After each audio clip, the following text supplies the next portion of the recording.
Hi అండి, welcome to our channel. మనం jobs కోసం చాలా ఎదురు చూస్తూ ఉంటాం, వెతుకుతూ ఉంటాం, వెయిట్ చేస్తూ ఉంటాం. సో దానికి సంబంధించి నేషనల్ ఇన్సూరెన్స్ కంపెనీలో సంబంధించి జాబ్స్ నోటిఫికేషన్ రావడం జరిగింది.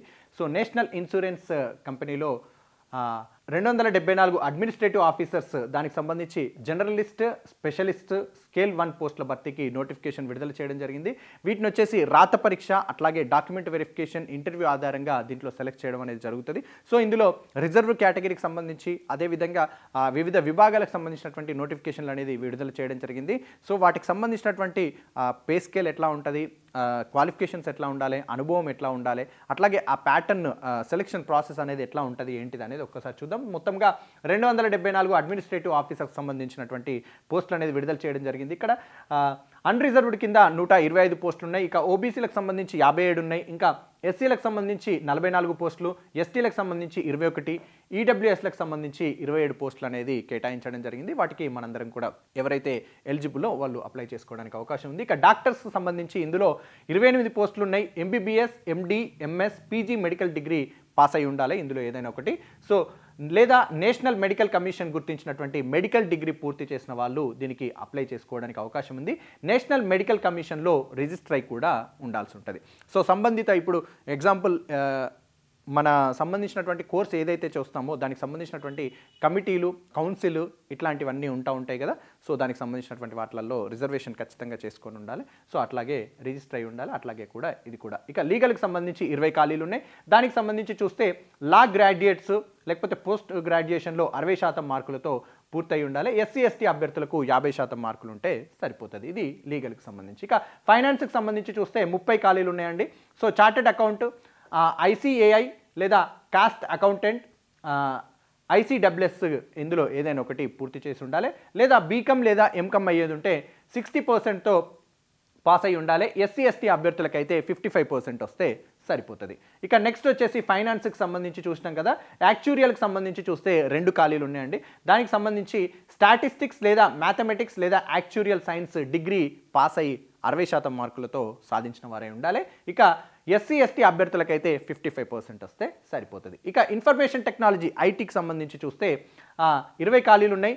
కంప్యూటర్ సైన్స్ లేదా ఇన్ఫర్మేషన్ టెక్నాలజీ, బీఈ లేదా బీటెక్ లేదా ఎంటెక్, ఎంఈ దీంట్లో 60% ఏదైనా ఒక దాంట్లో 60% మార్కులతో పాస్ అయి ఉన్నవారై ఉండాలి. ఎస్సీ ఎస్టీ అభ్యర్థులకైతే 55% వస్తే సరిపోతుంది. ఇక నెక్స్ట్ ఆటోమొబైల్ ఇంజనీరింగ్కి సంబంధించి 20 ఖాళీలు ఉన్నాయి ఉద్యోగాలు. ఇక వీటికి సంబంధించి ఒక్కసారి చూస్తే ఆటోమొబైల్ ఇంజనీరింగ్లో బీఈ, బీటెక్, ఎంఈ, ఎంటెక్ ఇందులో ఏదైనా ఒకటి చేసి ఉండాలి. 60% మార్కులతో పాస్ అయిన వారు అయి ఉండాలి. ఇక ఎస్సీ ఎస్టీ కేటగిరీకి సంబంధించిన వాళ్ళకైతే 55% మార్కులు వచ్చి ఉంటే సరిపోతుంది. ఇక నెక్స్ట్ జర్నలిస్ట్ ఆఫీసర్కి సంబంధించి 130 పోస్టులు ఖాళీగా ఉన్నాయి. సో దానికి సంబంధించి చూస్తే ఏదైనా డిగ్రీ లేదా పీజీ ఉత్తీర్ణత సాధించిన వారై ఉండాలి 60% తోటి. సో దానికి సంబంధించి చూస్తే ఎస్సీ ఎస్టీలకి యాజ్ ఇట్ ఈస్గా 55% మార్కులు వస్తే సరిపోతుంది. ఇక హిందీ రాజ్భాష ఆఫీసర్కి సంబంధించి కేటగిరీకి సంబంధించి 24 పోస్టులు ఉన్నాయి. హిందీ పీజీ 60% మార్కులతో పాస్ అయి ఉండాలి. ఎస్సీ ఎస్టీ అభ్యర్థులకైతే 55% మార్కులు ఉంటే సరిపోతుంది. అయితే ఇంగ్లీష్ను ఒక సబ్జెక్టుగా చదివి ఉండాలి లేదా హిందీని ఒక సబ్జెక్టుగా చదివి ఉన్నవారై ఉండాలి. ఇది ఇంగ్లీష్ పీజీ అయి ఉండాలి. సో దానికి సంబంధించిన వారు అప్లై చేసుకోవడానికి అవకాశం ఉంది. సో డిసెంబర్ 1, 2023 నాటికి అభ్యర్థుల వయసు వచ్చేసి 21 నుంచి 30 సంవత్సరాల మధ్య వారై ఉండాలి. ఇక గరిష్ట వయసులో ఎస్సీ ఎస్టీలకైతే 5 ఏళ్ళు, ఓబీసీలకైతే 3 ఏళ్ళు, పీడబ్ల్యూబీడీలకు 10 ఏళ్ళు, ఎక్స్ సర్వీస్ మెన్లకు 5 ఏళ్ళ సడలింపు అనేది వయసు రీత్యా ఉంది.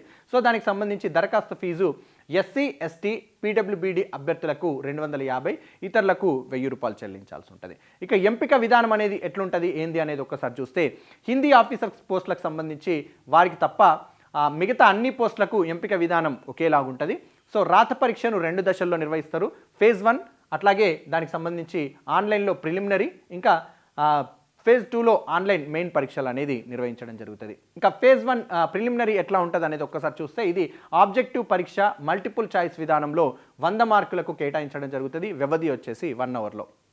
సో దానికి సంబంధించి ప్రతి సెక్షన్కు నిర్దేశించినటువంటి వ్యవధిలోనే పూర్తి చేయాల్సి ఉంటుంది. ఇక ఇంగ్లీష్ లాంగ్వేజ్ 30 మార్కులు ఉంటాయి, 20 నిమిషాలు సమయం కేటాయిస్తారు. ఇక రీజనింగ్ ఎబిలిటీ 35 మార్కులు ఉంటాయి, 20 నిమిషాలు. ఈ సెక్షన్ ఇంగ్లీష్ లేదా హిందీలో ఉంటుంది. సో ఇక క్వాంటిటేటివ్ యాప్టిట్యూడ్కి సంబంధించి 35 మార్కులు ఉంటాయి, 20 నిమిషాల్లో రాయాల్సి ఉంటుంది, ఇంగ్లీష్ లేదా హిందీలో ఉంటుంది. సో ప్రతి సెక్షన్లోనూ కనీస అర్హత మార్కులు సాధించాల్సి ఉంటుంది. ప్రిలిమ్స్ పాస్ అయిన అభ్యర్థులను 1:15 నిష్పత్తిలో ఫేజ్ 2లోని మెయిన్ పరీక్షకు ఎంపిక చేయడం అనేది జరుగుతుంది. సో ఇక్కడ మీరు అబ్జర్వ్ చేయాలి, ఏదైతే పేపర్ ఇండివిజువల్గా 100 మార్కులు అది ఒకేసారి మీకు ఇవ్వరు.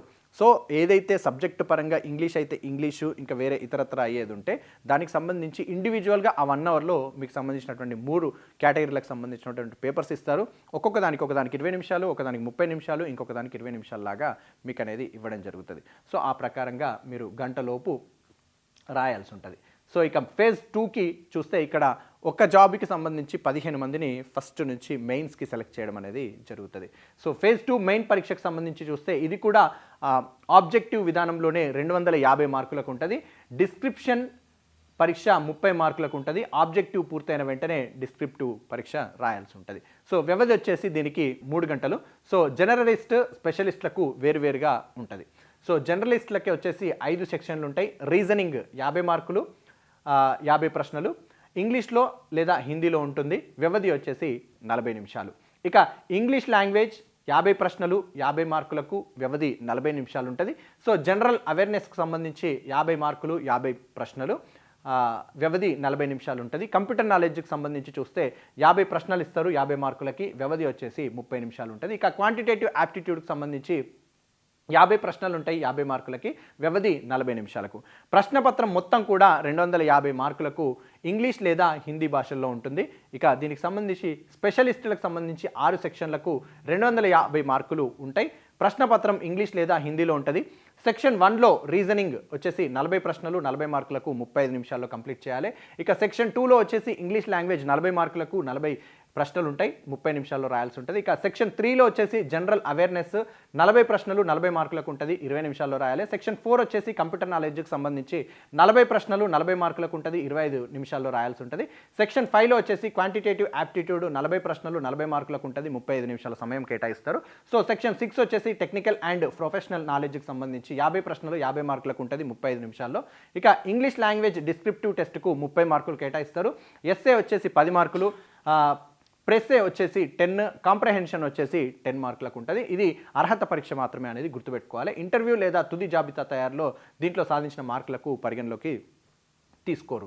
సో ఆబ్జెక్టివ్ పరీక్షలోని ప్రతి సెక్షన్లోనూ కనీస అర్హత మార్కులు సాధించాల్సి ఉంటుంది.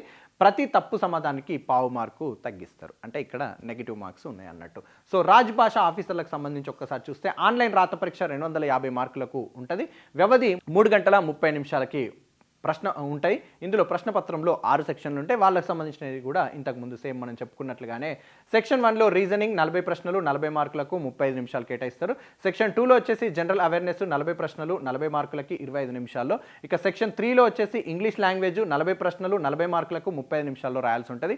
ఇక సెక్షన్ 4 వచ్చేసి translation English Hindi, Hindi English 40 ప్రశ్నలు 40 మార్కులు 25 నిమిషాల్లో రాయాల్సి ఉంటుంది.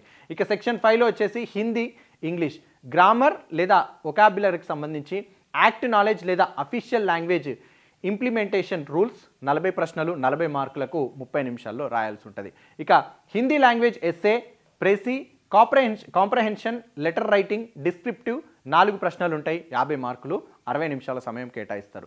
సో హిందీ లాంగ్వేజ్లో ఎస్ఏ వచ్చేసి 20 మార్కులు, ప్రెసే వచ్చేసి 10 మార్కులు, కాంప్రహెన్షన్ వచ్చేసి 10 మార్కులు, ఇంకా లెటర్ రైటింగ్ సంబంధించి 10 మార్కులు ఉంటుంది. ఇక డిస్క్రిప్టివ్ జవాబులను కీబోర్డ్ను ఉపయోగిస్తూ కంప్యూటర్ పైనే టైప్ చేయాల్సి ఉంటుంది. సో ఇంకా ప్రతి తప్పు సమాధానానికి ఇక్కడ 1/2 మార్కు తగ్గిస్తారంటే నెగిటివ్ మార్క్స్ ఉన్నాయి అన్నట్టు. సో దీంట్లో కనీస అర్హత మార్కులు సాధించిన అభ్యర్థులను ఇంటర్వ్యూకి ఎంపిక చేయడం అనేది జరుగుతుంది. సో ఇంతకుముందు చెప్పుకున్నట్లుగానే అక్కడ ప్రిలిమ్స్ ఎగ్జామ్లో 1:15 మెంబర్స్ సెలెక్ట్ చేస్తారు. తర్వాత ఇక్కడ వచ్చేసి ఇంటర్వ్యూకి అనేది సెలెక్ట్ చేయడం జరుగుతుంది. సో ఇంటర్వ్యూ వచ్చేసి మెయిన్ పరీక్షలో పాస్ అయిన జనరలిస్ట్, స్పెషలిస్ట్ అభ్యర్థులను, ఆన్లైన్ రాత పరీక్షలో పాస్ అయిన హిందీ రాజ్భాష అభ్యర్థులను ఇంటర్వ్యూకి ఎంపిక చేయడం అనేది జరుగుతుంది. ఇంటర్వ్యూ తేదీ, జరిగే ప్రదేశం వివరాలను కాల్ లెటర్ ద్వారా మీకు తెలియజేయడం అనేది జరుగుతుంది. సో దీనికి సంబంధించి దరఖాస్తుకు చివరి తేదీ వచ్చేసి ఈ నెల అంటే జనవరి 22 వరకు అవకాశం ఉంది. పూర్తి వివరాలకు సంప్రదించాల్సిన వెబ్సైట్ వచ్చేసి nationalinsurance.nic.co.inలో సంప్రదించాలి. సో ఇది చాలా మీకు సబ్జెక్టు పరంగా ఒక్కొక్క సెక్షన్ ప్రకారంగా కూడా చాలా ఇండివిజువల్గా కూడా ప్రశ్నల పరంగా మార్కుల పరంగా టైం కేటాయిస్తూ దేనిది దానికే కేటాయించడం అనేది జరిగింది. జనరల్గా మనకి ఎగ్జామ్స్ అనేటివి ఒక పేపర్ ఇచ్చేస్తారు, దాంట్లోనే అన్ని కేటగిరీలకు సంబంధించింది ఇస్తారు. ఆ 2.5 గంటల్లో 3.5 గంటలలో నువ్వు ఎంతసేపు అయినా రాసుకోవచ్చు. కాకపోతే ఇక్కడ ఏంటంటే ఇంగ్లీష్కి సంబంధించి ఇంగ్లీషు, లేకపోతే జనరల్కి సంబంధించి జనరల్, ఇంకా వేరే ఇతరత్ర సంబంధించినటువంటి ఆ ఒక్కొక్క పేపర్ను ఒక్కొక్క సమయం కేటాయిస్తూ ఒక్కొక్కటిగా ఇస్తూ ఉంటారు. సో ఇది చాలా కేర్ఫుల్గా ఉండాలి. నెగిటివ్ మార్క్స్ కూడా ఉన్నాయి. సో ఈ నెల 22వ తారీఖు వరకు అవకాశం ఉంది. అప్లై చేసుకోండి ఎలిజిబుల్ ఉన్న వాళ్ళు.